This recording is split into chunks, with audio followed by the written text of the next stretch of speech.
Hello everyone. Our topic is hospital-acquired infection. Myself Janvi Patel and my group mates Tushar Patidar and Yashvi Chaudhary. We are presenting this topic.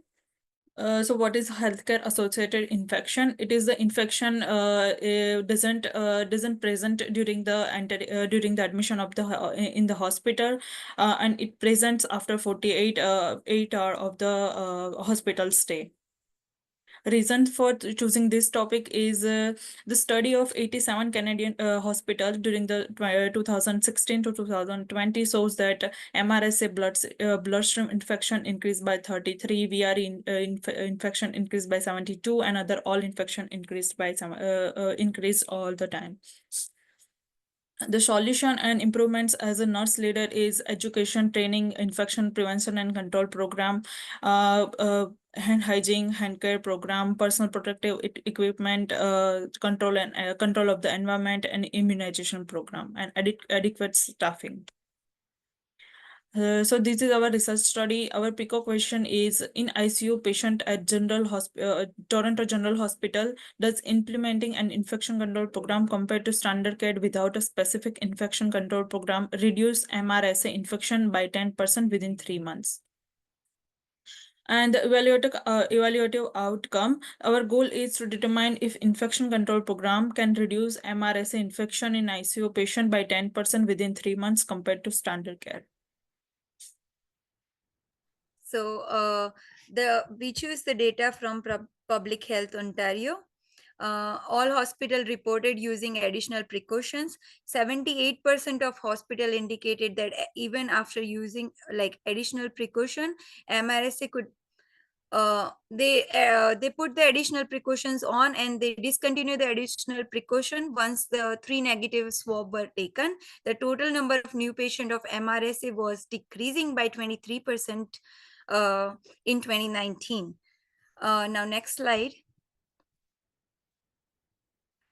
We chose the hospital Toronto Central Local Health Integration Network. In 2018, the number of patients with MRSA was 1,774 and the rate was 9.9.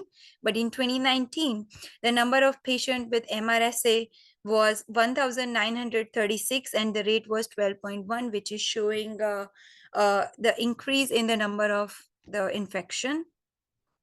Next is qualitative data, which is taken from another study from Kim et al. 2020, which is showing the impact of infection control on the staff and leadership and patients.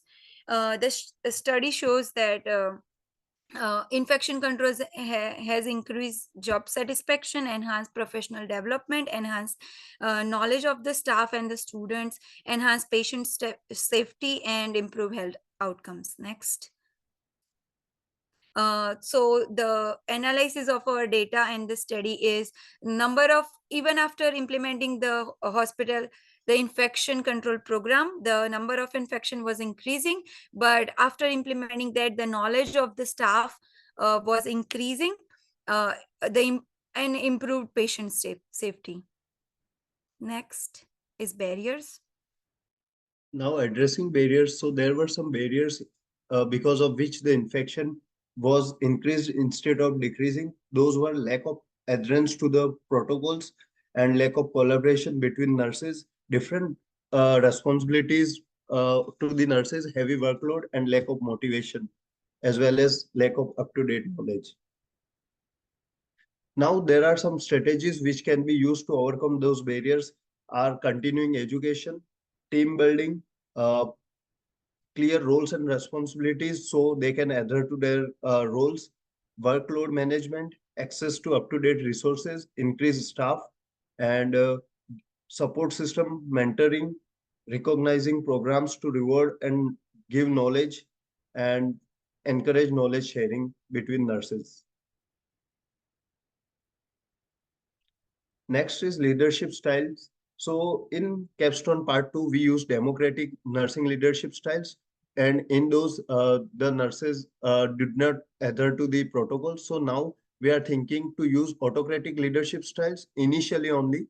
So there will be strict adherence as well as clear communication, decision making, and ensuring consistency in the in following protocols.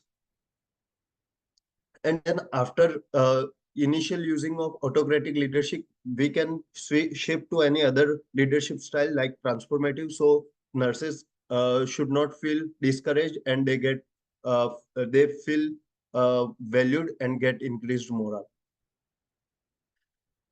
Next is resources which requires for the changes, laboratory supports in which access to qualified lab, communication and clear communication and collaboration and between nurses and lab staff, and outbreak investigation budget. Next is program administrative support in which physical resources like adequate space, communication tools like phone and all, and information technologies like dedicated computer systems for analyzing of data and access to EHR. Next is education resources in which up-to-date resources to keep nurses and all staff up-to-date, as well as funding to allow budget for educational materials and organizing conferences. Last is human resources like administrative assistants which support staff for time to time scheduling and communication. And next is environmental services and housekeeping to keep places clean and disinfected. And by providing these resources, we can achieve sustainable reduction in HIS, laboratory staff and occupational health staff as dedicated staff to ensure proper immunization. And these are the resources which we used.